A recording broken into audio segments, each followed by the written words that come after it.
And it's 24 minutes past, 42 degrees outside. Good morning. It's program 3285. And our second visit with Dustin Rivest, the digital dynamic. He, of course, founder of App Innovators, website appinnovators.com. How you doing today? Very good. How about yourself? I'm doing well. You just like slammed me.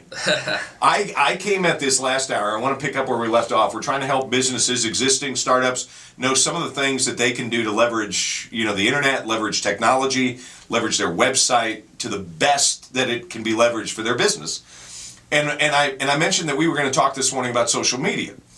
And if there was one that would be better than the other, I said, well, it's got to be Facebook, and y'all laughed at me. Yeah, it's I've got Brent here, who's my marketing director, and he kind of chuckled at the same time. It's one of those things to where there's so many different social media outlets, and it feels like there's new ones popping up every day. But quite frankly, Facebook might not be the best avenue, if you're looking for actual growth.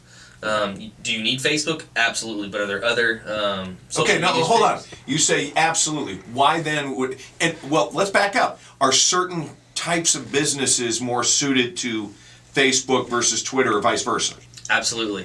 I think you got to have all of them, first of all. And one of the biggest things that you need to make sure is you have all the same information as far as your phone number, your web address, your actual... pet peeve, brother. Yeah, it's one of those things to where you don't need to... You need to make sure it's all the same, so no matter who's going where or where they find you at, they get to the information, or they get to your website, they get to the phone number, they can find your actual location. So that's number one. But as far as Facebook versus Twitter, Twitter's more about instant conversations. There's more people on Twitter sitting there having back and forth conversations. So if you're looking to actually have a conversation with a potential customer or a current customer about whether it's a problem or even just highlighting something very good that just happened, Twitter's probably your avenue. Really? Because see, I think Twitter, and I think, okay, I'm going to post here on Twitter, blank and blank and blank is going on Sunday. Yeah. I'm not thinking that I'm going to get responses to that. Well, what's going to happen is people on Twitter, whatever you're doing on that Sunday, people are going to be tweeting you back saying, hey, I'm here. Let's talk. Hey, I'm having a great time here. It's more about those short conversations, but they end up actually being longer conversations because there's more back and forth. Can a business, and I'm just asking, can a business afford to be engaged at that level? I mean, the average business out there, or now are they starting to need to have a specialist that does all that back and forth engagement? I mean, a lot of businesses can't afford something like that, but Right. There are tools out there. There's one, what's the social media tool called that allows you to post? Sumall, Sumall. Sumall. It allows you to, if you want to, you have one app where you can go to their website and you can tweet, Facebook, you can post on Instagram, all the different social media platforms all at one time. So there's tools out there to make posting on social media platforms a little bit easier. You mentioned Instagram to me, and that surprised me because I think Instagram, I think teenage girls. Yeah. And then I cry. Yeah. Well, yeah, because you got a daughter. For businesses that have a product, maybe it's a boutique or maybe it's a cake shop, they want to sell their product. They want to show exactly what their product looks like and attract users to come in. And Instagram, it's a photo platform, so you can see it and it attracts users to that image, and obviously they want to come to your store and get it or go online and buy it. What about Snapchat? Snapchat, I kind of stay away from. I haven't really been able to find anything Useful there? No.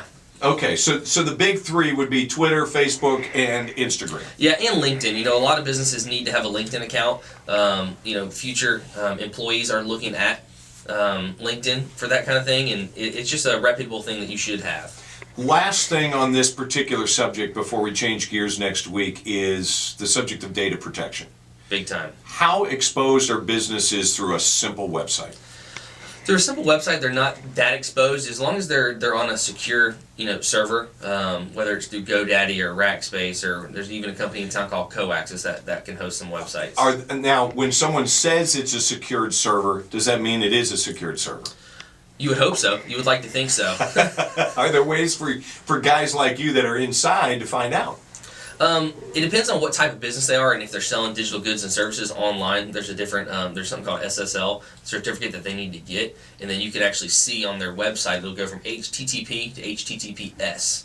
So if somebody's selling something online and they don't have HTTPS, there's probably a conversation that needs to be had to make sure that their information's safe, because users or consumers who are going and buying products from that website aren't necessarily secure.